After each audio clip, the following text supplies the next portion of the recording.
रंजीत सिंह ने राजस्थान से पूछा है कि सर पति को डाइवोर्स केस कब करना चाहिए। देखिए ये बहुत ही ज़्यादा इम्पोर्टेंट सवाल है कि पति को डाइवोर्स केस कब करना चाहिए।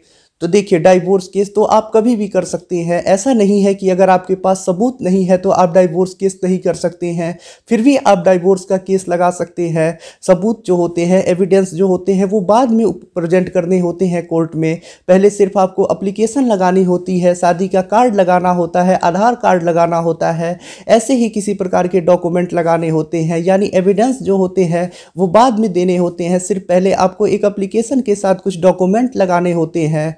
तो अगर आपके पास एविडेंस नहीं है तो भी आप डाइवोर्स लेने के लिए केस लगा सकते हैं। लेकिन अगर मैं आपको बताऊं तो आपको डाइवोर्स केस कब लगाना चाहिए, तो देखिए पहला ये है कि अगर आपके पास एविडेंस है, यानी डाइवोर्स लेने का ग्राउंड है और उस ग्राउंड का आपके पास एविडेंस है, ऐसे सबूत है जिससे आप सिद्ध कर सके अपने ग्राउंड को, तब आपको डाइवोर्स केस लगाना चाहिए किसी भी स्टेज पे।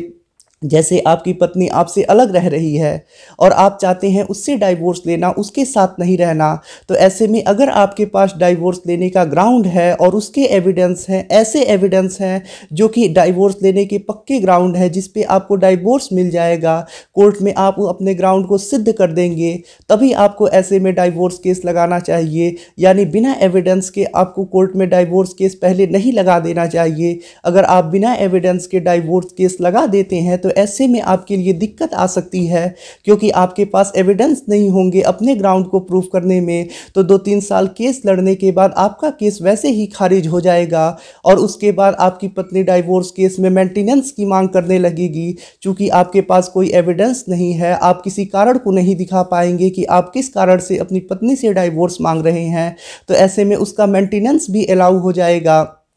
और 125 सीआरपीसी जो मेंटेनेंस केस होता है उसमें भी आप तब ये नहीं कह सकते कि मैं अपनी पत्नी को रखना चाहता हूँ, फिर आपको यही कहना होगा कि मैं अपनी पत्नी को नहीं रखना चाहता हूँ, और कोई आप उचित कारण नहीं बता पाएंगे क्योंकि आपने डाइवोर्स केस किया है। आपके पास कोई एविडेंस नहीं होगा कि आप अपनी पत्नी को अपने साथ क्यों नहीं रखना चाहते हैं। आपको तब यही कहना होगा कि मैं अपनी पत्नी को नहीं रखना चाहता हूँ, और आप उचित कारण नहीं बता पाएंगे कि क्यों नहीं रखना चाहता हूँ। तो ऐसे में आपको दिक्कत खड़ी हो सकती है, आपका मेंटेनेंस केस में काफ़ी ज़्यादा नुकसान हो सकता है। तो मैं आपको यही सजेस्ट करूंगा कि अगर आप डाइवोर्स केस करना चाहते हैं तो ऐसे में आपको डाइवोर्स केस तभी करना चाहिए जब आपके पास एविडेंस हो, यानी अपने डाइवोर्स के ग्राउंड को सिद्ध करने के एविडेंस हो, तभी ऐसी स्थिति में आपको डाइवोर्स लेने के लिए केस करना चाहिए। अब मैं आपको दूसरा चीज़ बताता हूँ कि आप डाइवोर्स केस कब कर सकते हैं अगर आपके पास एविडेंस नहीं है। तो देखिए जब पत्नी का 125 सीआरपीसी में मेंटेनेंस अलाउ हो जाए, यानी 125 सीआरपीसी में ऑर्डर हो जाए पत्नी को कि पति को उसे 2000, 3000, 5000 ऐसे रुपए प्रति माह देने हैं। जब ये ऑर्डर हो जाए उसके बाद पति चाहे तो बिना एविडेंस के ही लगा सकता है। मैं आपको एक व्यवहारिक नॉलेज दे रहा हूं, यानी अगर आपके पास ऐसी स्थिति में एविडेंस नहीं है तो भी आप डाइवोर्स केस लगा सकते हैं, फिर आपका कोई नुकसान नहीं होगा। 2-3 साल केस चलेगा, आप भी परेशान होंगे, साथ में पत्नी भी परेशान होगी, तो समझौता होने का ज़्यादा चांस रहेगा। और चूंकि मेंटेनेंस जो होना था वो हो चुका है, जो अलाउ होना था वो हो चुका है, तो ऐसे में आपका मेंटेनेंस का भी डर नहीं रहेगा। और यदि 125 सीआरपीसी में पत्नी मेंटेनेंस पा रही है तो ऐसे में जब आप डाइवोर्स केस लगाएंगे तो वो हिंदू मैरिज एक्ट सेक्शन 24 के तहत आपसे मेंटेनेंस की भी मांग नहीं करेगी। अगर करती भी है तो आप ये दिखा देंगे कि 125 सीआरपीसी में आप पत्नी को मेंटेनेंस दे रहे हैं, तो ऐसे में आपका बचाव होगा।